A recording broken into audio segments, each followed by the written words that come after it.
Labdien, mīļie dzīvības skatītāji! Šajos rudenīgajos apstākļos roka jau stiepjas pēc kāda siltāka apģērba gabala, pēc kāda adījuma. Pavisam drīz es noteikti meklēšu jau arī zeķītes un cimdiņus. Bet vai jums nešķiet, ka zeķis un cimdi no tāda ikdienas nepieciešamības objekta ir kļuvuši par tādu stila parādību un tādu modes aksesuāru? Noteikti jūs jau nojaušat, kurš šodien ir mūsu studijas viesis. Un tiešām tā ir SIA Inelin komercdirektora Inese Sproģe. Labdien! Labdien! Es ļoti priecājos jūs redzēt mūsu studijā, jo studija tiešām atkal ir uzziedējusi. Tā ir koša, krāsām bagāta, kā vienmēr, kad jūs esat pie mums ciemos. Tātad es jau iesāku par cimdiem un zeķiem. Kā jums šķiet, vai tas ir jau tāds tā kā modes aksesuārs, ja vienkārši tā ir nepieciešamība? Cimdi un zeķis ir noderīgi un ne tikai kā aksesuārs, bet arī cimdus sievietes mazliet ir piemirsušas. Varbūt šie adītie cimdi kādu laiku nav bijuši aktuāli, jo mums ienāca ļoti lielā daudzumā dažāda rietumu produkcija, ar kuru cilvēku aizrāvās. Un kā vienmēr notiek atgriešanās pie pārbaudītām vērtībām, un šis cimdiņš uzzied it kā par jaunu. Un šoreiz ir iespēja izpausties dzīves pamats, siltums un arī skaistuma elementi klāt. Ne tikai cimdiem, arī zeķiem. Un vēl tā ir ļoti laba Ziemassvētku dāvana, jo sievietes sāk tagad gatavoties Ziemassvētkiem, arvien populārākas kļūst dāvanas pašu veidotas, un kas gan var būt labāks par cimdiņiem un zeķītēm, kur vēl īpaši nav jāpieskaņo izmērs. Vai ir ļoti svarīgi, no kādas dzijas cimdi un zeķes tiek adīti? Jo varbūt cimdiem tas nav tik svarīgi, tur varētu būt dažādāk, bet ja mēs zeķes, piemēram, valkājam zābakos. Ja mēs zeķes valkājam zābakos, vajadzētu izvēlēties ļoti plānu un siltu dziju. Protams, šeit es nevaru nepieminēt kazlēnu mohēru, kas ir šajā gadījumā zābakos valkājumās zeķiem visideālākā dzīve, viennozīmīgi, jo tad nav jāpērk zābaks numuru lielāks un var valkāt gan ar zeķi, gan bez zeķes. Bet kā dekoratīvās zeķes, tad jau mēs izvēlamies vai nu rupjāku mohēru, vai arī speciālo zeķu dziju, kur ir 25% poliamīds pievienots vilnai. Tīras vilnas dzijas tomēr zeķis nevajadzētu adīt. Protams, es nerunāju par etnogrāfiskiem motīviem no dabiskās Latvijas lauku vilnas, bet tas nav īpaši valkāšanai. Tas ir tā tikai dekoratīvs elements. Bet ikdienai un, lai tā zeķe būtu ilgāk funkcionētu, tā ir jāveido no pusvilnas, no vilnas ar poliamīdu, no dažādiem citiem piejaukumiem, labāk no jauktām dzijām, lai 2 nedēļās tomēr neizdiltu papēži. Nu, varbūt ne katrs var iedrošināties uzreiz ķerties pie kāda tāda liela izmēra adījuma. Varbūt zeķītes un cimdiņi būs pa spēkām vairāk cilvēkiem, bet labas idejas pasmelties no jūsu modes skatas gan cilvēkiem noteikti gribēsies. Šeit, lai mēs panāktu to efektu, kad arī vējš nestaigā cauri rupjajiem adījumiem, mēs pievienojam atkal kazlēnu mohēru. Sevišķi rupji adījumi, kas mēdz nostiepties no sava svara, pievienojot šo tievo smalko diedziņu, forma tiek saglabāta un varbūt tas smagums tiek mazināts.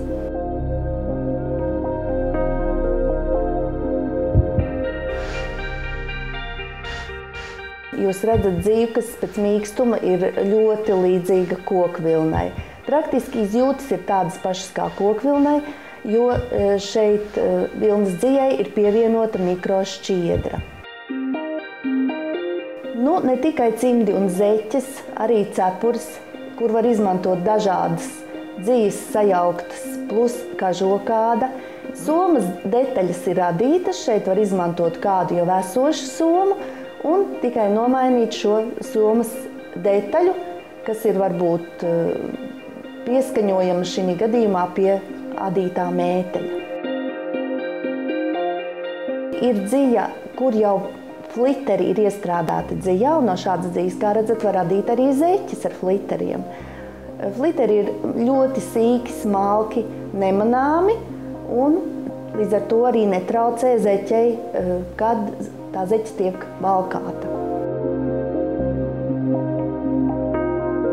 Un, kā redziet, šis plandošais vieglais tērps neliedz bērnam kustēties, tas ir adīts pa apli no joprojām aktuālās kazlēna mohēras dzīs. Ja mēs runājam par cimdiņiem, tad šie bezpirkstu cimdi ir pārveidojušies par šādiem uzročiem, kas, protams, ir vairāk aksesuārs. Jakas var adīt ne tikai vienā gabalā, bet šī adīšana pa apli ir jau dažādos tērpos, kleitās, pat somās, šallēs un jakās. Uzadot nelielu jaku un apkakli ar apakšu veido kopā adot par apli. Pat cik adījumi ir plastiski un krītoši, tad šis tērps praktiski izveidojās pats.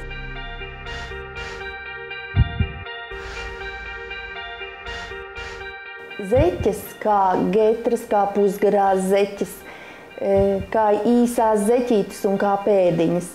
Šeit jūs redzat dažādus zeķu apdars elementus, tamborētus ziediņus, izadītus rakstus, filcējumu, izšuvumu, volandziju, tamborējumu.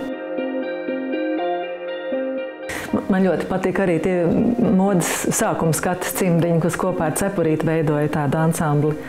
Jā, rupšs adījums kopā ar smalku mežģīnu veido ļoti interesantu salikumu, un varbūt šī mežģīna vietām piesedz arī tos iesācējas adītājus negludumus.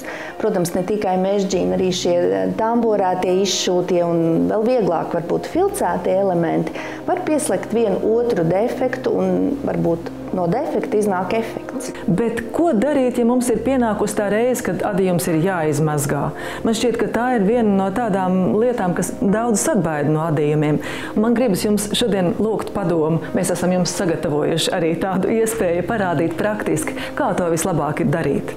Jā, varbūt vienreiz vajag noskatīties praktiski, jo ir tādi likumi, kurus tomēr mazgājot adītus izstrādājumus ir jāievēro. Un ir ļoti viegli sabojāt vislabāko tērpu, ja to dara nepareizi. Nu tad man jūs jālūdz ķerties pie darba. Esam jums sagatavojuši arī bļodu, ūdeni.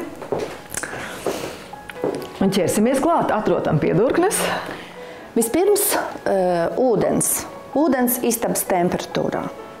Tas ir pirmais noteikums, un pēc tam pievienojam mazgāšanas līdzekli. Adījumu mazgājam tikai izspaidot, nevelkot, nestiepjot, neceļot ārā no mazgāšanas trauka. Pilnīgi pietiek šo mazgāšanas līdzekli vairākas reizes izspaidīt zem ūdens. Bet jūs teicāt arī par mazgājamo līdzekli. Kas tas ir? Vienkārši līdzeklis speciāli vilnas mazgāšanai? Vēl līdzeklis speciāli vilnas un zīda izstrādājumu mazgāšanai. Tādu līdzekļu ir pietiekoši daudz jau šodien veikalos, bet, protams, ļoti laba lieta ir arī šampūns sausiem matiem. Var lietot arī balzāmu, ko lieto matiem pie skalošanas līdzekļu ļoti nedaudz. Jo, ja jūs gribat zināt, kāds būs pretējais efekts, ja jūs izmazgāsiet adītu izstrādājumu ar parastu veļas pulveri, efekts būs tāds pats, kā jūs izmazgātu savus matus ar veļas pulveri. Šo adīto izstrādājumu vienkārši nospiežam, atkal negriežot. Jā. Un sagatavojam ūdeni skalošanai. Nu, lūk, esam tikuši arī pie tīra ūdens.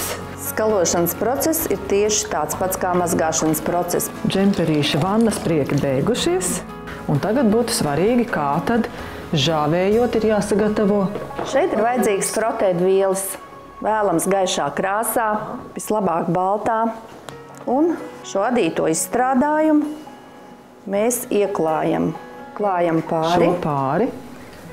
Tā. Un sarūlē vienkārši, jā? Sarūlējam. Un tagad mēs varam atļauties izgriezt. Tagad tas nebojās adījumu. Tas nesabojās adījumu, jo šīs abas frotēt vieļu puses tur stingri un neļauj adījumam izstiepties.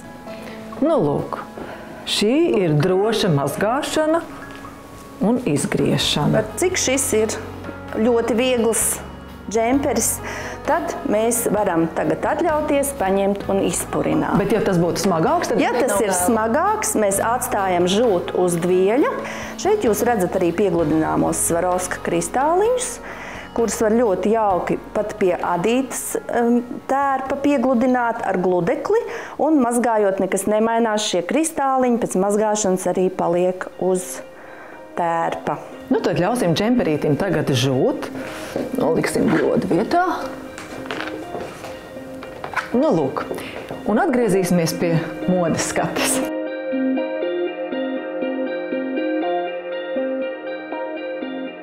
Pavisam vienkārši adījumi, cepurīte, džemperis, zeķis komplektā veido ļoti skaistu ansamblu un iegūst pavisam citu skatu. Šeit jūs redzat rupju filca audumu, biezu, kas saglabā formu, un no šādas vienas filca plāksnes var izgriezt somas pamatu, ko pēc tam apstrādā. Vai no ar dzīju, vai filcē kādu zīmējumu. Pončo joprojām ir aktuāla tēma. Tamborēta mežģīne, izšuvums, adīti raksti un šī dzija, kas īstenībā ir speciālā zeķu dzija. Dažādu elementu apkopojums ļoti moderni ir apdarināt adītus tērpus ar kažokādas elementiem.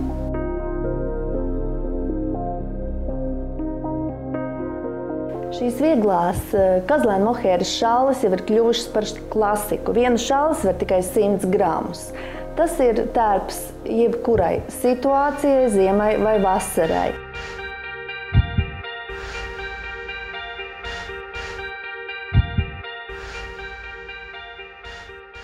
Un arī pārējie tērpi veidoti no vieglas mohēras dzijas, kas ļoti izceļ rakstu, ir ļoti viegla, ļoti ekonomiska.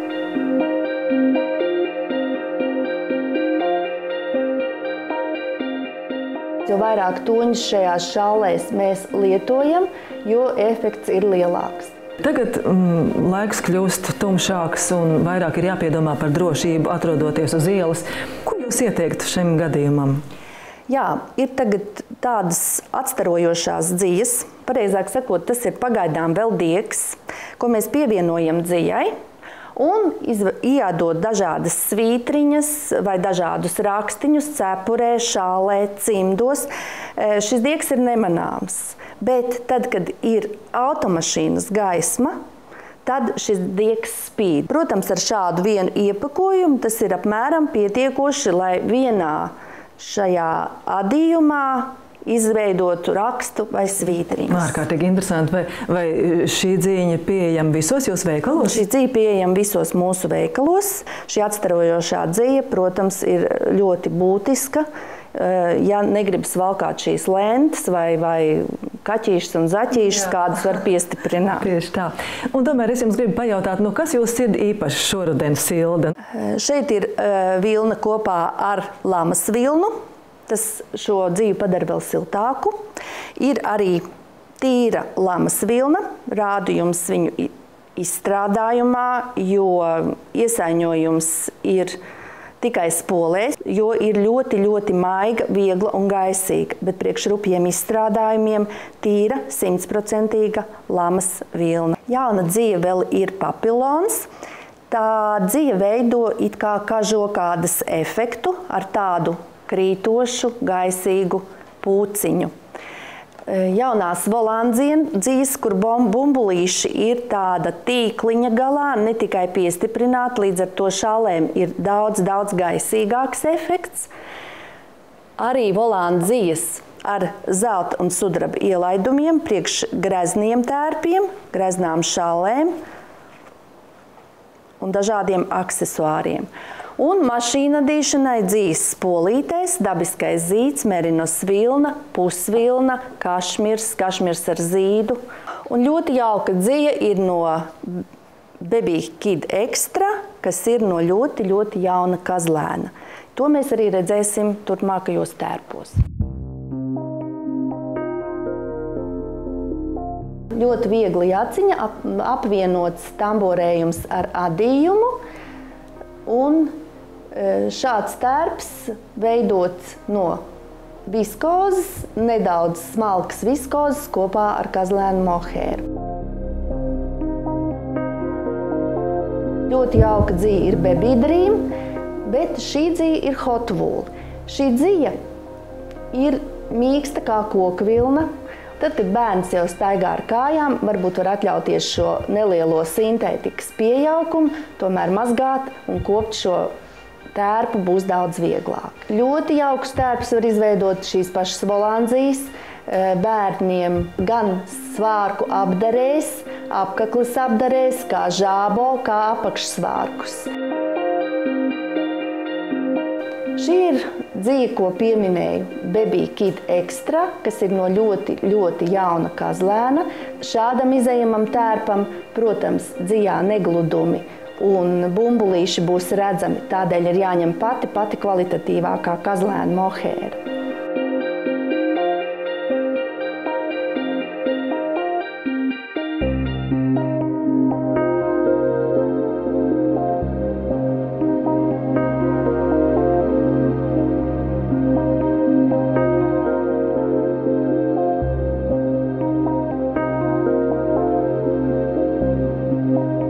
Šī ir viskoze.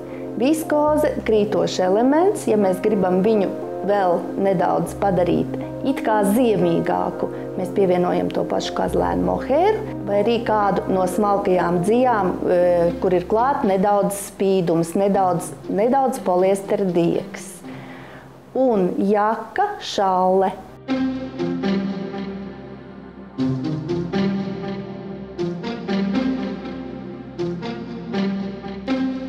Es arī jūtos tā, it kā man būtu svētku tērps mugurā. Jā, man šķiet, ka katrai sievietei ir vajadzīga Jāņanakts jaciņa un Ziemassvētku džempers, bet šeit mainīsim. Šis būs Ziemassvētku izstrādājums, Ziemassvētku jaciņa. Un arī jums ir ļoti interesants džempers šodien mugurā. Es gribēju dot ierosmi darbmācības skolotājiem. Lielas adatas, puskilograms rupjas dzijas un ļoti, ļoti ātri top šis tērps ar šādām adatām. Vai arī šogad iepriecināsiet ar atlaidēm? Jā, kā vienmēr.